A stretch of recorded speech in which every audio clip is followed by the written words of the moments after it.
In part 8 of this series, I will discuss some financing models including feed-in tariffs, net metering, grants, and I will also look at the perspective of the utilities. Renewable energy is clean and we are all trying to get there, but the downside is that it can be expensive as the installation costs are front-end loaded. This is where governments can step in to offer some financial assistance. One type of incentive is called feed-in tariff. Feed-in tariffs, or FIT programs, were meant to incentivize investment in renewable energy.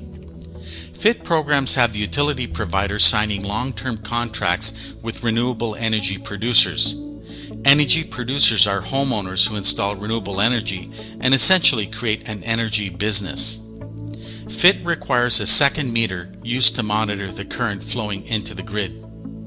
Some feed-in tariffs have something called tariff degression, which means that fees paid to the renewable energy producer decrease from year to year, while other programs maintain the price over the term of the contract. The tariffs paid from the utility provider to these renewable energy producers are many times higher than what it normally costs to generate the electricity. For example, Ontario was paying energy producers 80 cents per kilowatt hour in 2009. This was about 40 times the market value of electricity. Unfortunately, those extra costs were passed on to the consumer in the form of higher rates. Many feed-in tariff programs are being phased out. Here's an example from Ontario. Although the energy potential from FIT programs will increase until 2018, the growth stalls after that. This type of reduction can be seen all over the world. A program that is gaining popularity is net metering. Net metering, or NEM, allows you to send excess electricity generated from renewable energy to the grid for a credit. Net metering allows homeowners to generate their own electricity and use that electricity anytime, regardless of when it is generated, because the grid acts as storage.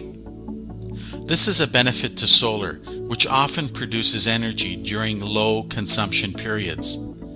Unlike a feed-in tariff, which requires a second meter, net metering can use a bi-directional meter to measure current flowing in two directions. Not everyone has a FIT or NEM program. Some areas offer grants to offset the upfront cost of installation. There are many U.S. state and federal grant programs for homeowners to install renewable energy. There are U.S. federal programs to help farmers, ranchers, and homeowners in rural areas.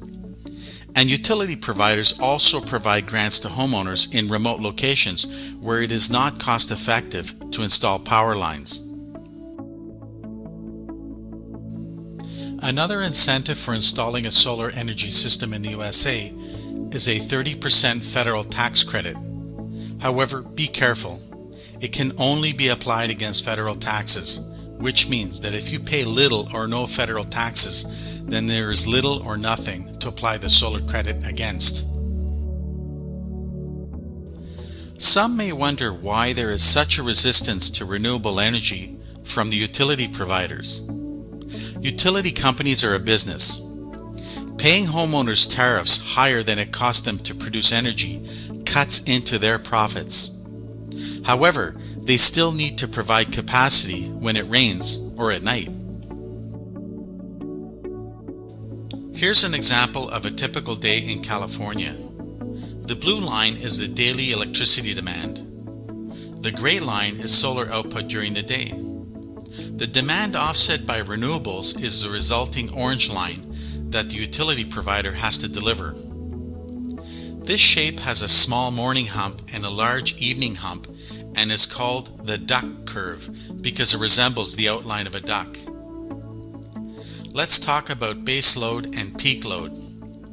Base load is the continuous electricity demand or the minimum demand over a 24-hour period. In the blue demand line, this occurs at 20,000 megawatts. The base is shown by the green line. Peak loads occur during times of higher demand. The peak demand is everything above the 20,000 megawatt green baseline.